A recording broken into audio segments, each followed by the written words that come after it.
আসসালামু আলাইকুম মাছ চাষি ভাই বন্ধুরা, দেশ এবং দেশের বাহির থেকে যেখান থেকে আমার এই ভিডিওটি দেখতে পাচ্ছেন, ভিডিওটি ভালো লাগলে একটি সাবস্ক্রাইব করে রাখবেন পরবর্তী নতুন ভিডিও দেখার জন্য। আজকে আমি আলোচনা করব 2025 সালের নতুন বছরের তারা বাইম মাছের পোনা সম্পর্কে। তারা বাইম মাছের পোনা চাষ করার ক্ষেত্রে কিছু নিয়মকরণ হলো, এই মাছগুলো কিন্তু কোনো খাবার লাগে না, খরচ ছাড়াই আপনি লক্ষ লক্ষ টাকা আয় করতে পারবেন। 1 টাকা খরচ লাগবে না। এই মাছগুলো যখন আপনি পুকুরে ছাড়বেন কালচারের জন্য, এই মাছগুলো আপনার প্রাকৃতিক খাবার খেয়ে দ্রুত বড় হয়। মাছ ছাড়ার সাথে সাথেই মাছ নিচে কাদার নিচে চলে যায়।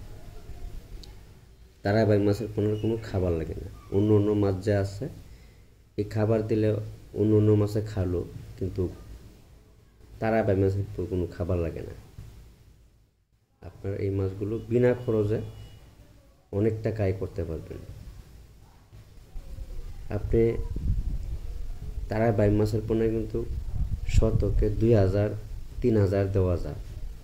মিশ্রভাবে যদি চাষ করেন তাহলে 1000 বা 1500 এরকম দেওয়া যায়। এককভাবে করলে প্রতি শতকে 2000-3000 এরকম দেওয়া যায়। তবে হ্যাঁ, এই মাছের পোনা সংগ্রহ করার সময় কিন্তু আপনি মাছের মধ্যে ভালো মন্দ আছে, A grade, B grade, C grade, এইগুলি একটু যাচাই বাছাই করে নেবেন।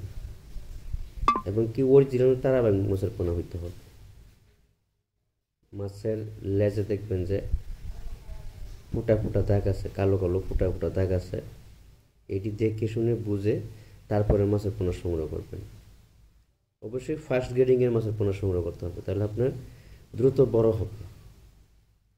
অনেকেই আছে যে সস্তায় পেয়ে নিয়ে নেয়, এটা ঠিক না।